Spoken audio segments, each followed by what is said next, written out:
Eu quero cumprimentar você nesse momento, que acabou entrando aqui junto comigo nesse instante tão especial, tão maravilhoso.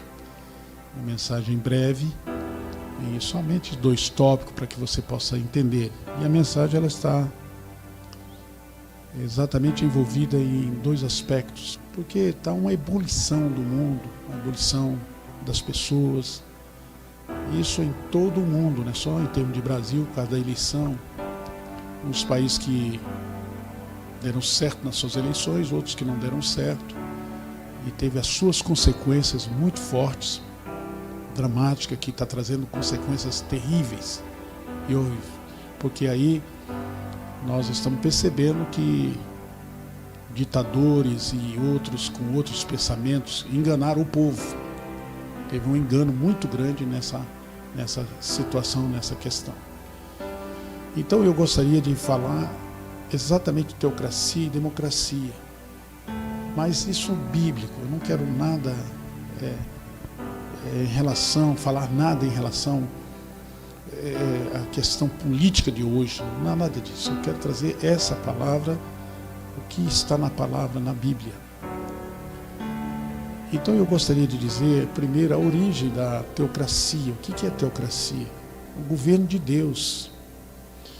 E estamos baseados na palavra dessa origem que começou. Deus vem tratando desse assunto desde Abraão. E depois de Abraão veio aquele nome muito forte através de Jacó. Deus fez ali um divisor de água. Jacó, ele trocou o nome de Jacó para Israel, mas ainda não era nação, era apenas um preparo, uma palavra, vamos dizer assim, profética, de que Israel seria no futuro uma nação.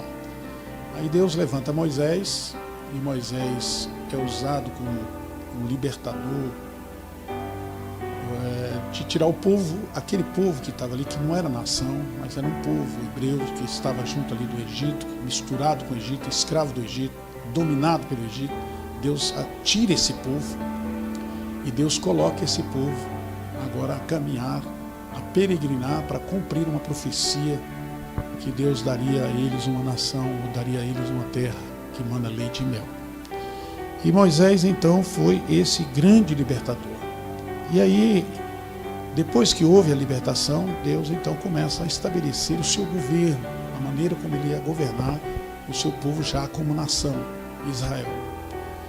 E aí veio exatamente a fundação, o estabelecimento dessa nação, que veio as leis, os 10 mandamentos, e aí o governo para que o povo conhecesse que era Deus que estava ali, já no comando dessa nação.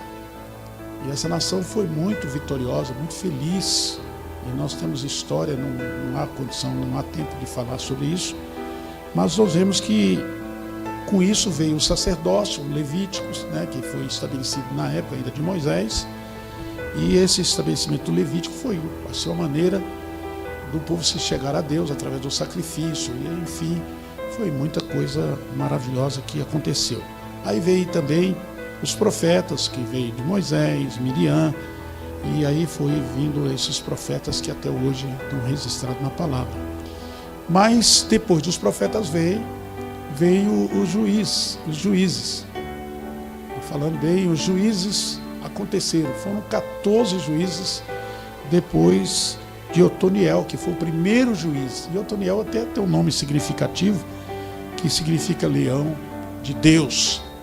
Olha que coisa mais linda. Esses juízes comandavam através das leis, que já foi estabelecido lá em Moisés, e fazia com que essas leis fossem cumpridas, que o povo sabia que tinha essas leis e ninguém podia quebrar as leis estabelecidas por Deus. E que são leis, hoje, as leis mundial, nacional, vamos dizer assim, umas leis que está estabelecida dentro da mente do homem, que não pode ser quebrada. Eu não vou falar sobre essas leis porque são muita coisa que temos que falar. Mas olha, como esses juízes muitos juízes desses eram conhecidos, que você já ouviu falar. Jefté, que era um juiz também, Débora, Gideão, Sansão, Eli, Samuel, eles todos foram juízes em Israel. Então aí está a origem da teocracia. Foi uma verdadeira teocracia. Deus no comando, Deus no governo. Agora nós queremos falar, já na parte 2, democracia. A democracia, essa palavra ela é muito interessante, porque diz democracia, governo escolhido pelo povo. Demo vem de governo, de soberania do povo, eleição que o povo faz. Como é que foi essa origem da democracia? A origem começou exatamente porque o povo começou a ter rebeldia, pecados. Aqui no capítulo de 1 Samuel 8, nós estamos encontrando exatamente isso. Eles sentiram que Samuel, como juiz, como profeta, como sacerdote, Samuel era um homem muito bem preparado para essas três funções que Deus colocou ele ali. E acontece que eles disseram: você já está envelhecido, seus filhos estão tendo alguns problemas. E aí começaram a projetar, a querer uma semelhança do que acontecia no mundo. Ser semelhante, nós queremos um rei como as outras nações têm. E Samuel ficou muito entristecido com essa palavra, não agradou, ficou realmente abatido com essa palavra, porque eles pediram um rei. E então Samuel foi orar ao Senhor e disse: Senhor, você viu o que está acontecendo? O pessoal está pedindo um rei conforme as nações, eles querem imitar as nações. E foi aí que aconteceu. Deus disse para Samuel: atende a voz desse povo, atende a voz deles e faz o que eles estão pedindo. Pois eles já te rejeitaram, não rejeitaram você, Samuel, mas rejeitou a mim, porque você é minha pessoa, como representante junto a eles. O meu governo está sobre você, mas eles rejeitaram, foi a minha pessoa. Então rejeitaram o próprio Deus. E aí foi o que aconteceu. Então Deus começou a trabalhar em cima desse pedido deles, do povo. Por isso que começou aí a origem democracia. Porque foi um pedido do povo. Eles não tiveram lá uma urna, não tiveram lá uma eleição, mas já estava ali decretada a vontade deles de escolher um rei para eles. E só que Samuel então passou a advertir e disse para eles: olha, vocês estão querendo um rei semelhante às nações, mas olha, o rei vai fazer isso aqui, ó. Referiu Samuel todas as palavras do Senhor ao povo, que lhe pediu um rei, e disse: esse será o direito do rei, que houver de reinar sobre vós. Ele tomará os vossos filhos e os empregará no serviço dos seus carros e como os seus cavaleiros, e também eles vão correr diante deles em guerra ou em batalhas. E os porá uns por capitães de 1000, capitães de 50, e outros para lavrarem os seus campos, ceifarem as suas messes, e outros para fabricarem armas de guerra e aparelhamento de seus carros. Tomará ele, esse rei, os vossos filhas e filhos, como perfumista, cozinheiros, padeiros, e tomará o melhor das vossas lavouras, das vossas vinhas e dos vossos olivais, e dará aos seus servidores. E as vossas sementeiras e as vossas vinhas dizimará para dar aos seus oficiais, aos seus servidores. Isso aí até um tributo já tinha, que era o dízimo, dizimar. Então tomará os vossos servos e as vossas servas, e os vossos melhores jovens, as vossas jumentas, e empregará no seu trabalho. Isso aí é o que Samuel estava divertindo, dizendo o direito de um rei. E aí ele diz: então, naquele dia clamareis por causa do vosso rei, que houveres escolhido, mas o Senhor não ouvirá naqueles dias. Olha que coisa impressionante. Então está aí os direitos de um rei. Eles queriam um rei, então tá. Deus falou: tá bom, vocês estão rejeitando a mim, não é Samuel, tá bom, eu vou dar então. Aí começou a origem da democracia, a origem da vontade do povo. E eu pergunto a você, meu amigo, para discorrer agora mais um pouquinho aqui, tá certo isso? Como é que é isso? O que aconteceu? Aí nisso Deus começa a preparar o desejo do povo. Contra a vontade dele, contra a vontade do próprio Deus, Deus começa a preparar, então, para poder colocar esse rapaz, ou esse rei, de acordo com a vontade do povo. Agora, esse rapaz, que nós vamos citar o nome dele aqui agora, olha que coisa impressionante o que aconteceu com esse moço que foi escolhido, que é Saul. Olha que coisa impressionante. O pai chamou o filho Saul e disse: meu filho, as jumentas, elas extraviaram, desapareceu as jumentas, você vai procurar as jumentas. E esse rapaz sai pelos vales, pelas montanhas, sai por todos os lugares procurando as jumentas do seu pai. E aí ficou o dia todo, e já estava declinado o sol já declinava, e eles não encontraram essas jumentas. E aí resolveram voltar. Mas quando, nesse momento de resolver ter uma decisão de voltar, o rapaz, o moço que estava com Saul, disse: meu senhor, aqui, logo aqui perto tem um local que é o local onde tem um vidente, um profeta. E era exatamente o profeta Samuel que estava naquela região. E eles então resolveram ir até consultar o vidente, e eles jamais imaginariam que era Samuel que estava ali. E aí o rapaz disse, o Saul disse: mas nós não temos nada para levar. Ele disse: não, eu tenho aqui ainda algumas peças de ouro, de prata, e a gente leva até o templo. Não tem problema, nós vamos lá. E ao chegar, Deus havia revelado para Samuel: está chegando aí aquele que você vai ungir, rei de Israel. Agora, quem era Saul? Primeiro, era um rapaz abastado, era um homem rico, porque quem tinha jumentas naquela época era como se fosse proprietário de grandes carros, ou carro daquela época, que era um rico. O pai era realmente um homem próspero.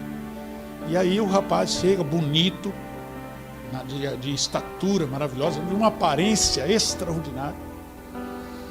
E aí ele chega e Samuel chama ele para um banquete. Olha que surpresa para esse rapaz. Procurando jumenta, encontra um banquete. Não sabia ele o que estava acontecendo no mundo espiritual, a escolha de acordo com o povo, porque o povo gosta da aparência, gosta do físico, desse status, do momento social, daquela coisa que mostra a sua aparência, vive da aparência, o mundo vive disso. E aí, resultado, ele está na mesa e Samuel falou para ele: não se preocupe com as jumentas, porque elas já foram encontradas. Foi uma surpresa para ele, porque ele não falou de jumenta para Samuel. E o resultado é que nesse momento Samuel revela para ele que ele seria o rei de Israel e faz uma unção, uma pré-unção ali dele. E ele sai dali apavorado, porque já agora como rei de Israel. E aí foi feita uma assembleia solene, e nessa assembleia solene foi apresentado. E ele escondido, no meio do povo estava escondido. E Samuel perguntou: Senhor, onde é que está o rapaz que eu acabei ungindo? E esse rapaz era um rapaz medroso, covarde. É tanto que depois, se você ler a história dele, você vai ver que sempre ele esteve à margem de uma experiência com Deus. Ele nunca teve uma experiência com Deus. E geralmente a maioria desses homens escolhidos pelo povo nunca tem uma experiência com Deus, não tem um divisor de águas, não tem uma comunhão, uma intimidade, não conhece nada. É tanto que eu não vou falar dele aqui mais, porque não tem tempo. Mas ele foi até consultar uma cartomante. Ele foi um homem cheio de ódio, medroso com respeito a um Golias. Se Deus falou: vou ter que contornar essa situação e levantar um homem segundo o meu coração. Aí a democracia foi isso aí, foi de águas abaixo, e até hoje nós estamos vivendo esse estado de escolha que o povo não sabe escolher. É tanto que não sabe escolher que escolheu Barrabás em vez de Jesus. Não, solta Barrabás, só aí. Isso é o povo, é o governo do povo. E geralmente Herodes, que estava ali, Caifás e outros ali, e aquele sacerdote daquela época, atenderam a voz do povo. Aí, o povo está pedindo soltar Barrabás e prender Jesus. E aí é o que deu, né? Então eu gostaria de deixar essa mensagem dizendo para você Qual é o governo certo para o povo, para a nossa nação? O governo certo é o governo teocrático. E a igreja é a única que tem este governo. A igreja, não estou falando placa, não estou falando sistema, não estou falando denominação. Eu estou falando o corpo de Cristo, eu estou falando a noiva, eu estou falando aquela que foi ungida, aquela que está realmente decretado sobre ela um governo. E o governo da igreja é um governo forte, que nem as portas do inferno prevalecem sobre ela. E ela é que faz a diferença e que traz o reino de Deus à terra. E é por isso que a teocracia ela é forte. E nós não podemos sair dela.